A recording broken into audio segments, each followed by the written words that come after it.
everyone, it's B. For today's newest edition of my Women of Survival Horror series, I will be talking about Eriko Christy from Illbleed, an incredibly strange and obscure survival horror game created by Crazy Games for the Sega Dreamcast in 2001.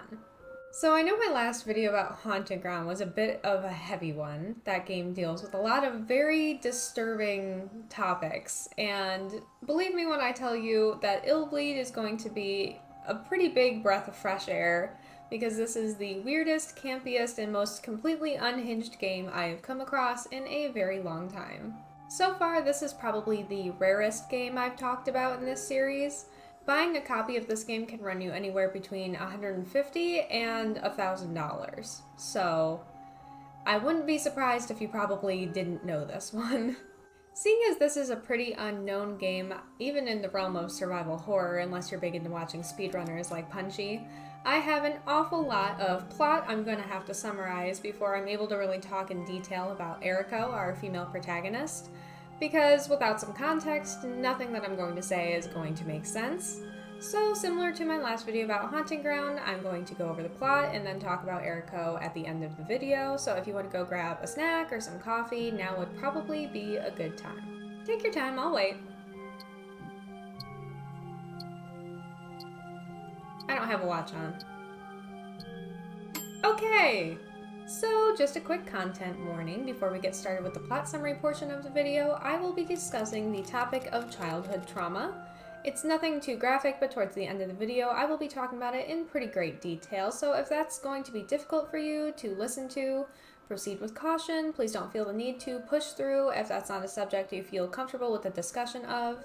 I certainly don't want anyone to feel obligated to sacrifice their mental health for the sake of watching my silly videos. Without further ado, let's talk about Illbleed. We begin our game as the camera pans out to show Eriko Christy, our main character, participating in her high school speech competition. During her speech that is delivered with some super cheesy Resident Evil 1-esque voice acting, Eriko explains that for as long as she can remember, her family ran a horror caravan, basically a mobile haunted house that they would take from town to town. She says that though she liked the traveling aspect of it, being exposed to all of the gore involved in running a haunted house at such a young age was traumatic for her. Also, if you hear like bells in the background, that is Merlin, my cat, so sorry. We see a flashback to Eriko as a child, falling into a trap that was presumably in her family's haunted house and beginning to cry. She recounts to the audience that all of her father's new inventions that he planned to use in the haunted house were always tried on her first. She says that though it toughened her up a little, because obviously you do need to be at least a little brave to walk through a literal den of snakes, Eriko says that by the time she was 5, she was a fearless little kid thanks to her fearsome father who fed on others' fear and was never satisfied. Her mother divorced her dad by the time Eriko was 6 years old because she couldn't stand his obsession with horror and fear any longer. That was definitely the right decision in my opinion, because I can't imagine that a guy who feeds on others' fears and is never satisfied was headed in any other direction than becoming a literal serial killer. Eriko, though traumatized by her childhood, became comforted by horror. She says that she remembers how a good old Halloween pillow and a hot red water bath soothed her, and how she would possibly like to major in child psychology when she enters college. So, I never really put 2 and 2 together until pretty much right now, I guess. But I think I relate to Eriko a little bit more than I'd probably like to admit. I mentioned in my video about Ashley Graham from Resident Evil 4 that some of my very first memories from when I was a really, really little kid, like 1 or 2 years old, are of watching my dad play Resident Evil games. Being as little as I was at the time, I was absolutely terrified. The face of that first zombie from Resident Evil 1 gave me nightmares for literal years, and even now to this very day, almost every single dream that I have takes place in a partially flooded, abandoned building. Because in, I think it's the first Resident Evil game, there's a part of the game where you walk through a white-tiled corridor that has about 2 or 3 feet of water and maybe sharks, if I remember correctly, in it. But I guess watching my dad play through that part of the game must have really stuck with me if I'm still having dreams about it. When I was growing up, my childhood home was also decorated for Halloween 365 days a year. I remember helping my parents decorate for their Halloween party that they throw every year, and some of the decorations were absolutely horrifying. I hated even being in the same room as some of them. But looking back now, decorating for Halloween was definitely the best time of year, and Halloween is still my favorite holiday. Nothing gets me more excited than getting ready for Halloween every year and seeing all the pumpkins and decorations start to show up in stores again, and finally having an excuse to start rewatching all of the Halloween Town movies. Can you tell if I like Halloween? I'm not sure. Is it obvious? I have no idea. The thing is, though, that the experience of being exposed to horror games and terrifying Halloween decorations and movies at such an incredibly young age definitely at least kind of fucked me up a little bit. Horror games and Halloween are now some of my greatest comforts, though. Watching speedruns of survival horror games always makes me feel better when I'm having a bad day, or even the sounds of picking up items, opening and closing game menus, or safe room music from any of the first 4 Resident Evil games is almost enough to make me start crying. There's almost nothing as nostalgic to me as the buzzing noise of like a CRT and the sound of a PlayStation turning on and seeing the giant Capcom logo flash across the screen in a pitch black room. Or walking down the street and seeing skeletons and jack-o'-lanterns on everyone's doorsteps every year. To make the similarities between me and Eriko even creepier, I'm majoring in psychology right now. How weird is that? Probably not that weird based on everything I just said, honestly. Yikes. After Eriko's speech, she meets up with some friends outside of the school, unrelated to pretty much everything.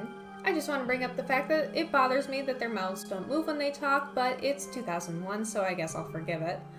Anywho, Eriko asks her friends how she did, and they tell her she did a great job.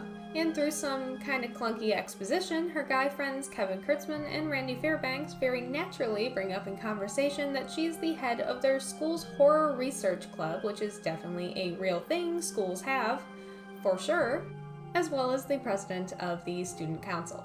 Michelle Waters, a girl with green hair and another friend of Eriko, comes running towards the group with 4 guest invitations to Illbleed, a horror theme park which offers a reward of $100 million to anyone who can make it all the way through to the end. Randy awkwardly dances around, excited to go, but Eriko isn't so convinced. She says it's probably too good to be true, but her friends do their best to convince her otherwise. Michelle says it's no biggie, it's just a house of horrors, probably just full of cheesy props and gags, which I know Michelle says as she enters the scene that she didn't attend Eriko's speech because she already knew she'd win, but considering they're friends, I would think Michelle would be at least a little aware of Eriko having traumatic experiences involving haunted houses. Like she was just talking about it 5 minutes ago. Maybe learn to read the room, Michelle. Maybe it is a biggie. Okay?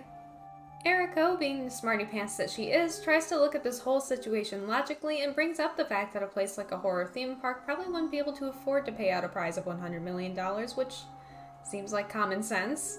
But her friends don't really seem to care either way because it's probably just a hoax anyways, but that doesn't mean it won't be fun. And besides, didn't Eriko literally just give an impassioned speech about facing your fears just a couple minutes ago? But Eriko still rejects their proposal to go, and the rest of the Scooby Gang heads off towards Illbleed. I don't know why I wrote that in the script, sorry. We cut to a few days later and see Eriko arriving at Illbleed asking the front desk worker if they had seen 3 high school kids come to the park around 3 days ago, presumably because she hasn't seen or heard from them since. We enter through the front gates, and this is where the game actually begins. At the top of our screen we have our senses, sight, hearing, smell, and a 6th sense.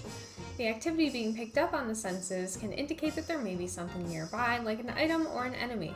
In this case, as the first test of our senses, we find a horror monitor which allows Eriko to scan for any potential scares before they happen, so that she doesn't end up becoming too frightened and either fainting or dying of shock. The first section of Illbleed that we enter is called the Home Run of Death, which is based around the story of a family whose house had been accidentally set on fire by some teenagers while the father and son of the house were playing baseball in the basement. Both of them were badly burned, however the father survived and the son did not, so the father, distraught from his grief, sought out the teenagers who caused the fire and murdered them, and now he lies in wait in his home where it all happened. This is where Eriko must go and attempt to calm the father to make it through this part of the park using the man's memories of his son as leverage. We find out within the first few moments of this level that every single time Eriko gets hurt, a cartoonish amount of blood spurts out from her body and her heart rate, shown in the bottom right, increases, a change we can hear as well as the beats of her heart speed up. However, equipped with our handy-dandy horror monitor, every time we successfully find a scare before it happens, Eriko does this fun little thing where she goes, "Cool." She does this every single time, and I love it so much.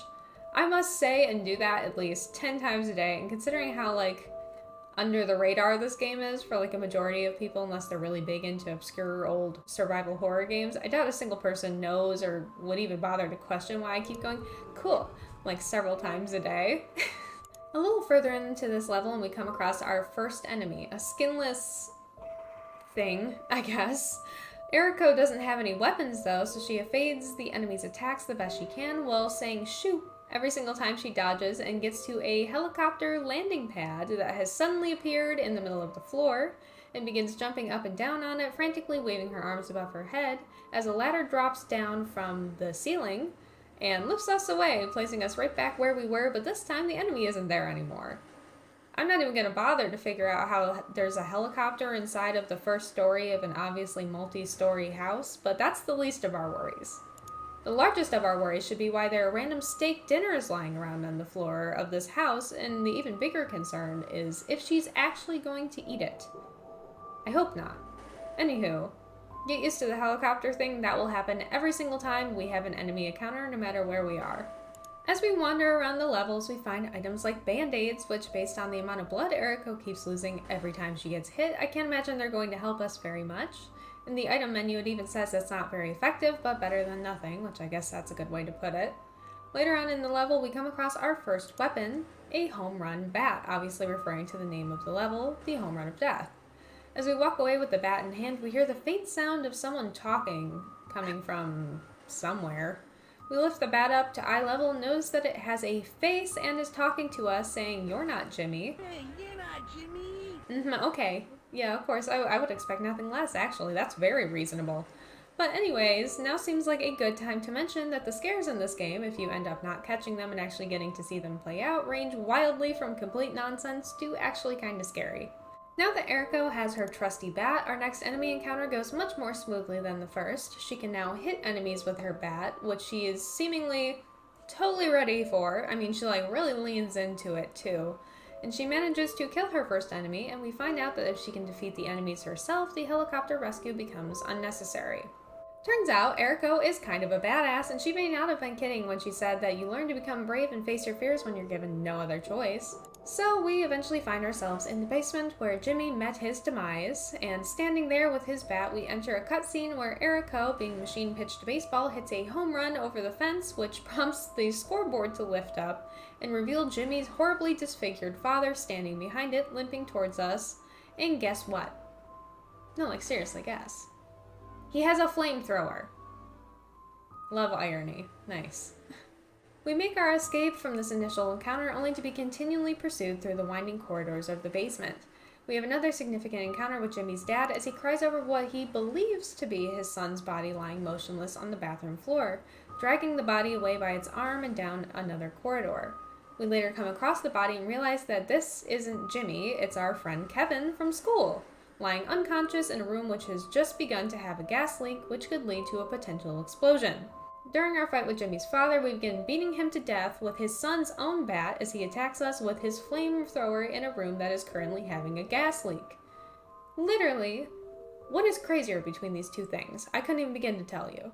Jimmy's father ends up setting himself on fire and runs away, still not dead, as we rush to save Kevin.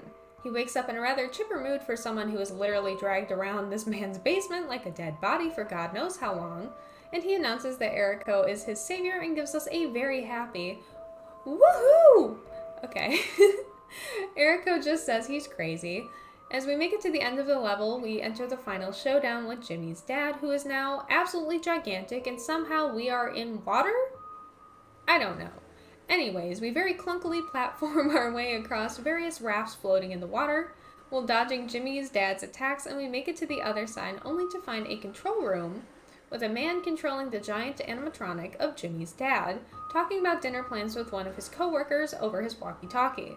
We seek help from the man, and he basically just says, "How you like that, big sucker, eh?" So of course we beat him to death with our baseball bat. His head flies off, revealing a spring underneath, and mission accomplished, I guess. Cool.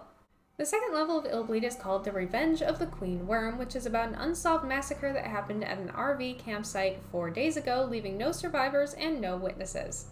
As we enter the level, we see that the forest and all surrounding roads are scattered with mangled bodies, and to make it worse, a demon monkey wearing a hat and gold bangles just stole our horror monitor.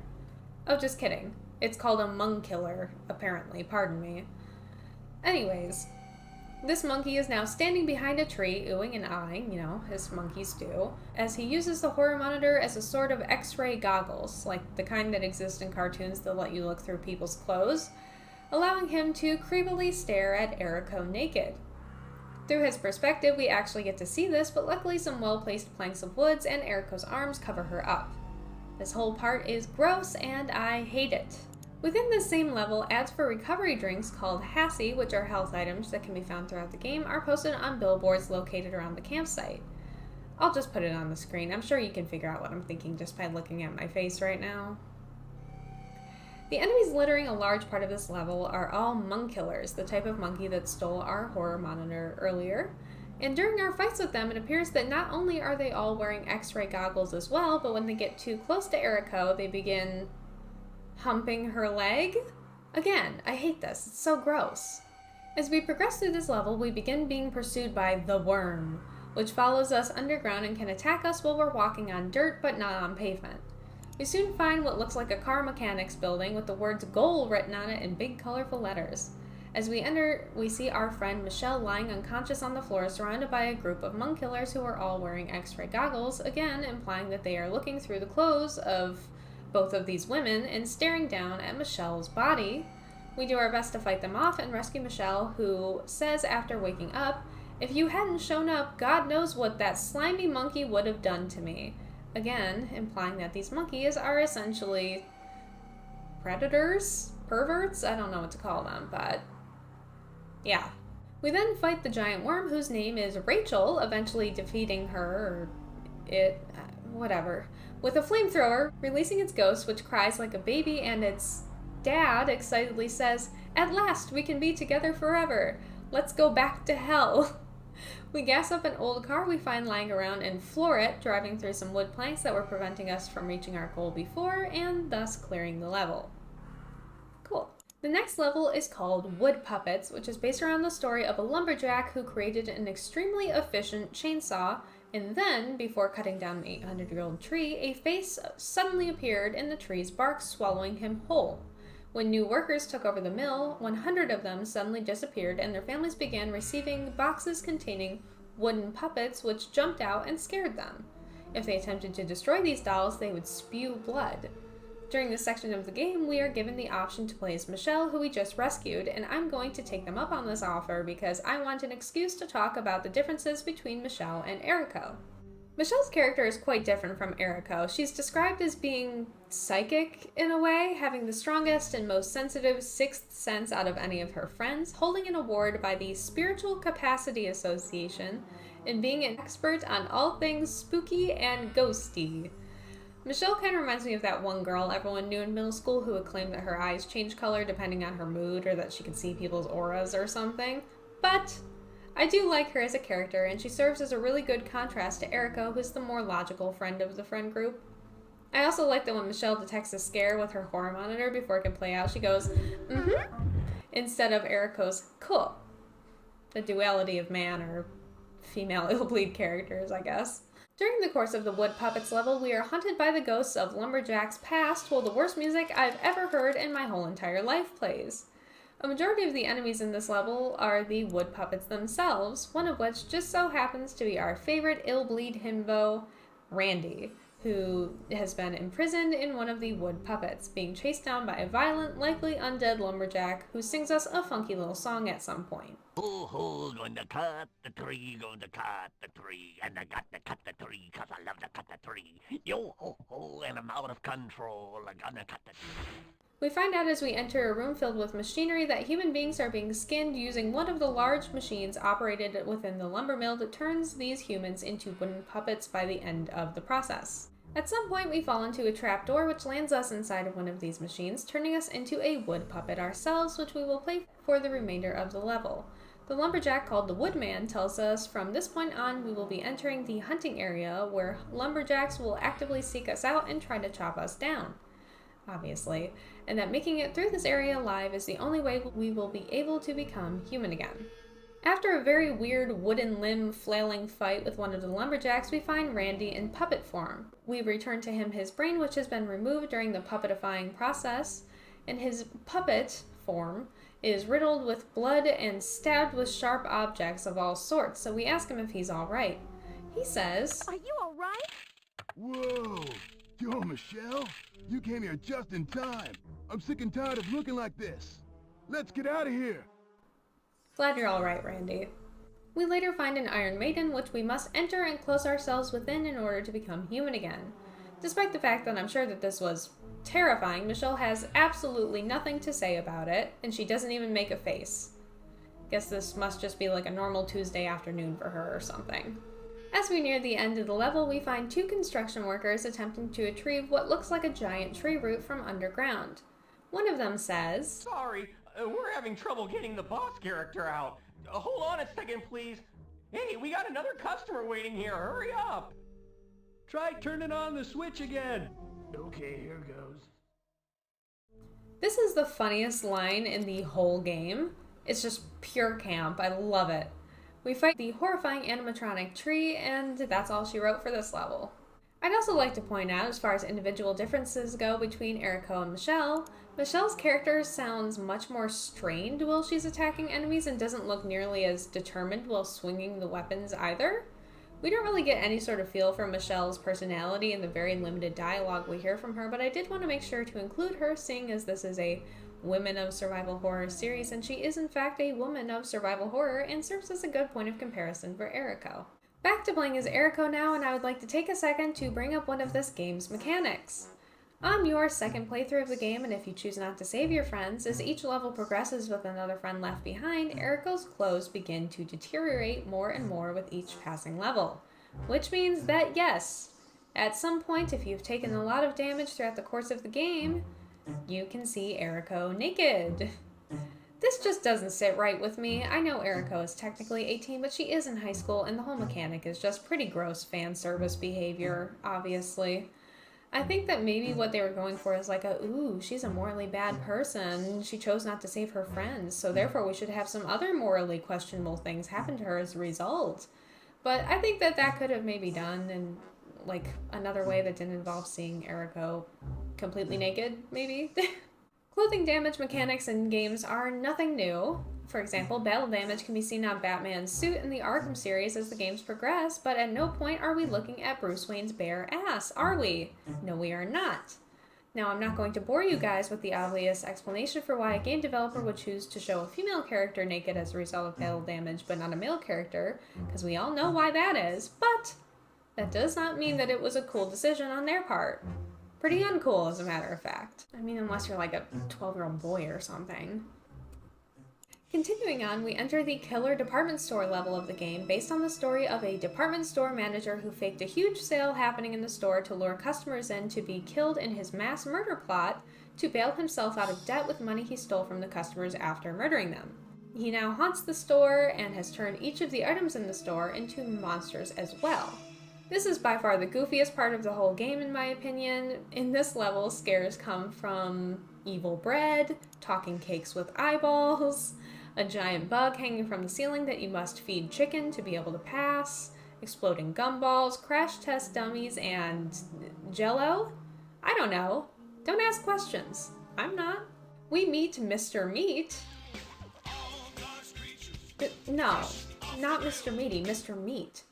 How there? Okay, yeah, okay. We fight some raw chickens and pigs and whatnot, you know, the usual, and later take an elevator to the next floor that's called Kids World. Kids World is a toy store, and the major enemy of this area is a doll called Cutie Mary, which is pronounced Marie for some reason, and she's horrifying, and I hate her. So, you play tag with her, and now she has a knife! No! Luckily, by this point in the game, we do have a gun available as a weapon. Eriko can use to defend herself with, so it's definitely a bit more effective than a baseball bat. We then play hide and seek with Mary in the most liminal looking space I have ever seen in a video game. And then after beating at Mary at hide and seek, we then have to play jump rope with her, and by this point I am so sick of her. But I do think the effect of jumping in a spot with blood that splashes every time you jump over the rope is really cool looking and definitely grosses me out a little bit. On the second to last floor of this level, we find one of the safes where the monsters that resulted from the actions of the murderous store manager has been hiding. As we open the safe, it jumps out and its disgusting humanoid bug form suggestively wraps itself around Eriko and makes some less than stellar noises. Anyways, we make it to the actual final floor of the level and see the giant purple spider head of the manager himself covered in money. We flee and find yet again a construction worker operating the spider's animatronic. As he's taking a call from his girlfriend and setting a date, he stops operating the spider and instead twirls around in his chair. And Eriko uses this time to her advantage and steals the animatronic's remote, and we get this absolutely hilarious cutscene where Eriko uses the remote for the first time, turning the spider like 45 degrees and then just going, cool, as she usually does. And then we defeat the spider by using its own remote to cause it to jump into walls repeatedly until it dies. In the Killer Man stage, the level is based on a 1930s New York City serial killer who killed 39 people in 1 month, leaving behind a bright red star on each one of his victims' faces. He is now resurfaced 60 years later and is back on the hunt. This level appears to take place behind the scenes of Illbleed itself as we walk through rows of storage units containing each of the level's main enemies. Here we meet Cunningham, a supervisor who seems to believe that we are a part-time employee, and a reporter who is going to write an article about the park.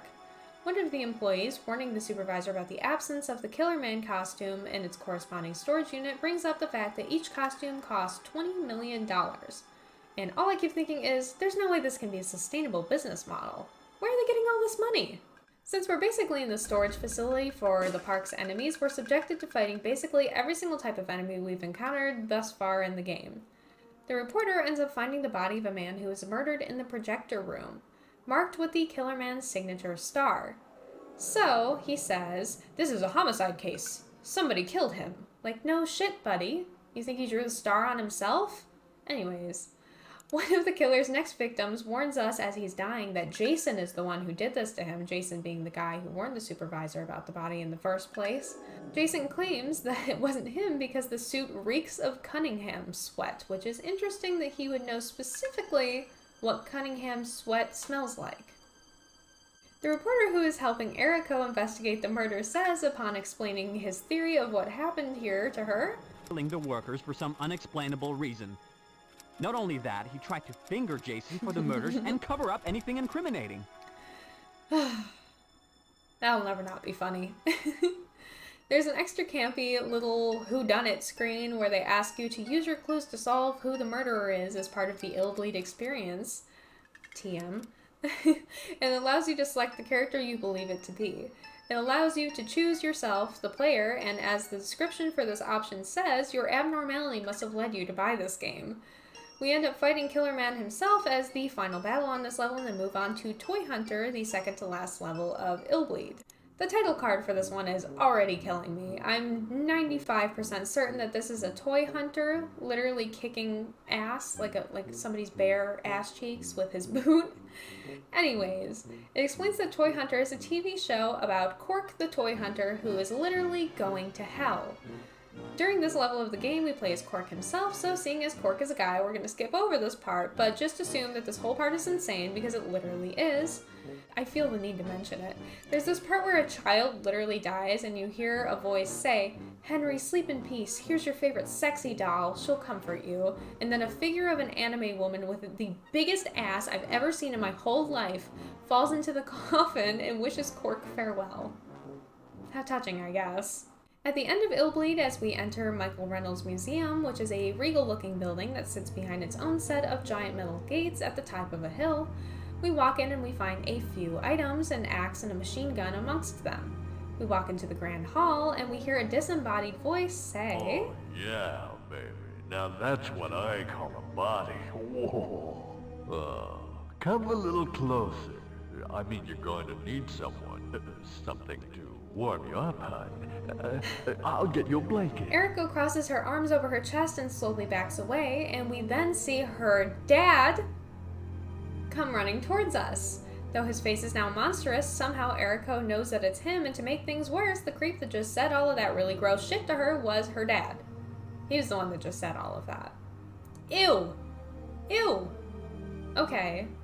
I'm gonna unpack that a bit more later, but for now let's just finish up talking about the plot. So, talking to her dad, Eriko says that she knew all along that this must have been his doing because he's the only guy who could come up with such a sick and twisted place. Eriko's father tells her that he has been waiting for her and that she's passed his test by making it all the way to the end of Illbleed, and she begins airing her grievances with him, saying that she passed his test when she was just a little kid as he put her through all of the trauma of being essentially his test subject during her childhood, and that nothing can scare her now. She says that nothing, not even roller coasters or tales of the macabre, thrills her anymore because he took away all of her fun. She calls him a maniac and says that he's out of his mind. Eriko's dad, however, takes this all as a compliment because of course he does, and he says that Eriko was always so clever and knew that she would see through his ruse, all a part of his plan so that he could see her again and finally scare her since he had no longer been able to after she had been desensitized to it all. Eriko reveals during this conversation that she came here despite knowing that Illbleed was clearly a scheme created by her estranged father because she wanted her sense of fear back. She wanted to be a normal human being who has a natural fear of the unknown, can feel the dread of danger, and can feel the panic and fear of surprise. All of the things that she had robbed from her during her childhood. Eriko's father's plan is to try to truly shock and scare her utilizing memorable items from her infancy which are represented on monoliths placed around the room, one of which appears to be breasts? I assume from breastfeeding, since it's her infancy and all, but it's still unusual to see. I feel like that's not mentioned in games very often. In a very weird plot twist, as Eriko confronts her dad about his scare tactics being unevolved, obvious, and cheap, she says that if you really want to shock and to scare and to terrify someone, she then pauses and then takes off a mask of her face that is covering a mask of her dad's face that I guess would presumably be on top of her actual face, and her dad gets so scared that he melts into a puddle of gray mush and then emerges as a giant scarier version of his head for the second part of the final boss fight, which Eriko screams at. After defeating his head, it cracks open revealing that his brain has bat wings and tentacles, and we fight him again. After we defeat his final form, he melts back into a gray puddle, and Eriko stares down at it, somberly remarking, "Oh my god, I can't believe it. You actually destroyed yourself. You finally did it. You finally scared the living hell out of me." In the after credits scene, we see Eriko's dad holding her as a child. She's smiling, and there are rays of light coming down on them. A few days later, we find out that Kevin will now be the new president of the Horror Research Club because Eriko, the previous president, just isn't the same anymore. Once fearless and strong, she turned into a vulnerable little girl who needs a fearless knight in shining armor to protect her. Like him, he says happily. He says that the sad part is that now he can't go to the horror house with her anymore. Okay, so that ends the plot summary portion of the video, and now we're going to talk about Eriko in a lot more detail and try to unpack a lot of what just happened, especially in the last section of the game. So, what do we know about Eriko? We know that she is a very smart, logical, and self-proclaimed fearless, brave girl who became desensitized and even eventually comforted by horror after being subjected to her father's horror caravan and the terror within it during her childhood. She remains fearless as she fights her way through Illbleed to save her friends and eventually confronts her father, whom she's been estranged from for a decade. But in the end, this confrontation with her father and the terror he subjects her to is too much for her, essentially forcing her to relive the trauma of her childhood but on a much grander scale. And as a result, she must face that trauma head on. She's no longer able to bury it deep within herself and becomes an anxious person because of it. I have quite a lot to say about this, so buckle in. Firstly, it seems to me that every person in this whole entire game is completely apathetic about Eriko's past and traumatic experiences. At the beginning of the game, her friends beg her to go to Illbleed, despite the fact that she just gave a speech about how her father's horror caravan traumatized her as a child not even like 5 minutes ago.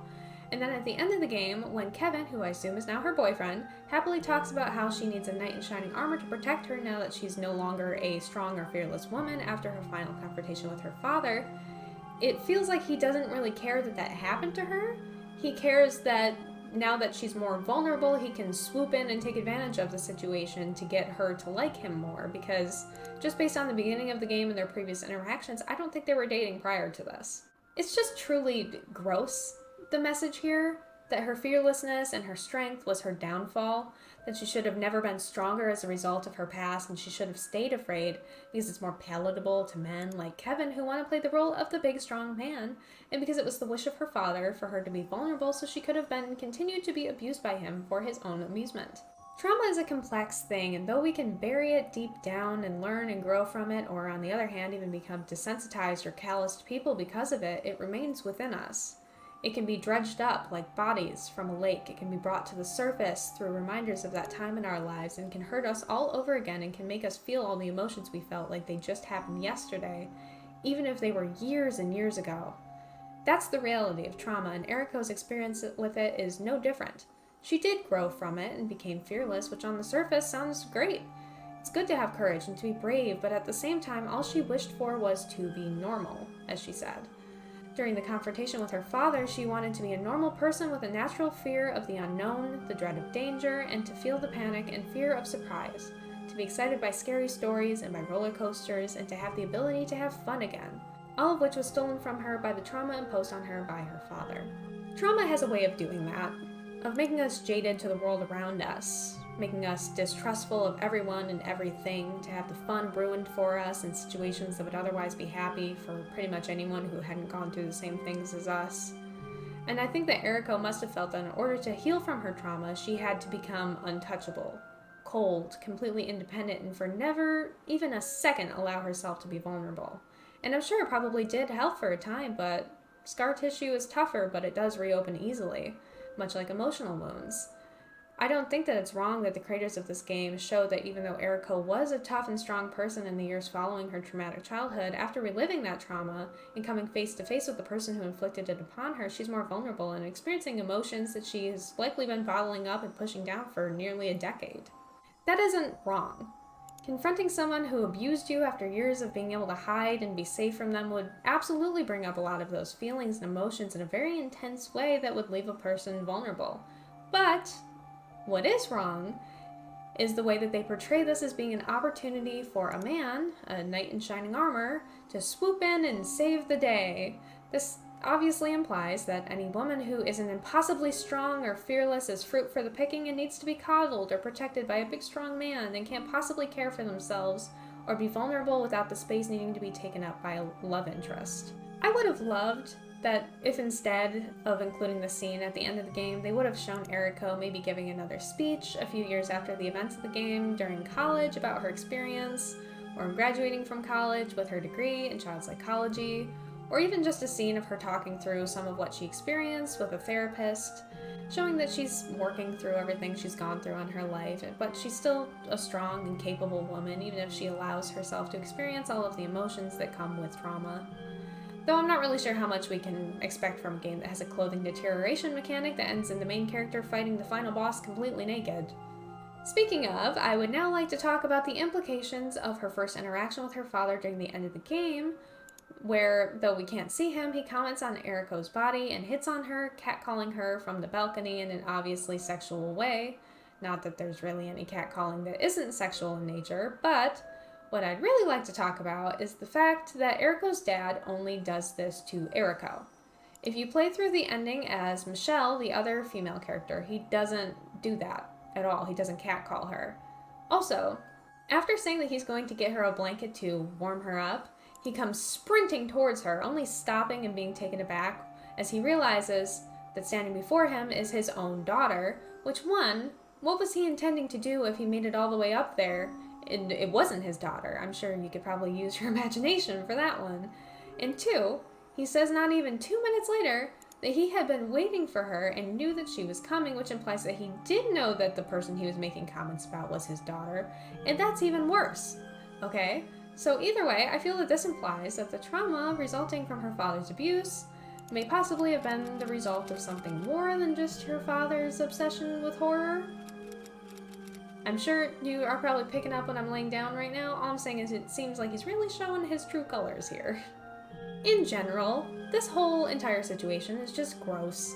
The sexualization of Eriko in this game is so far beyond that of like literally any other survival horror game that I've played or even know about. From the Hmong killers gawking at her and Michelle with goggles that allow them to see the girls naked and humping her legs during the encounters she has with these enemies, to the fact that as the game progresses, she loses all of her clothes and finishes the game entirely nude, being catcalled and ogled even during the confrontation and final boss fight against her father. It's just like reprehensible the way this game treats its female characters, especially Eriko. The sexualization in this game also serves no function as well. If you cut out the nudity and the pervy tendencies of the Hmong killers and the catcalling by her father at the end of the game, like nothing changes. It's not like Haunting Ground where the sexualization at times is the source of the horror. In Illbleed, it's simply for fan service, and that is incredibly apparent. This game as a whole is the story of Eriko Christy, a girl who lived through the trauma of her childhood and is forced to relive it again years later as a part of her mission to save her friends and try to regain what was stolen from her by her abuser. From afar, that sounds great and like a super intriguing concept, but when you really take a closer look at it, it feels horribly mishandled, and I think it would have been better if they just took it like a little bit more seriously, like cutting out the ridiculous over-sexualization and the absolutely awful and misogynistic ending. It would have been leaps and bounds better. I would like to add that taking the topics of childhood trauma and abuse more seriously doesn't mean I think that they should take out all the campy and nonsensical stuff that makes this game fun. All that stuff is great.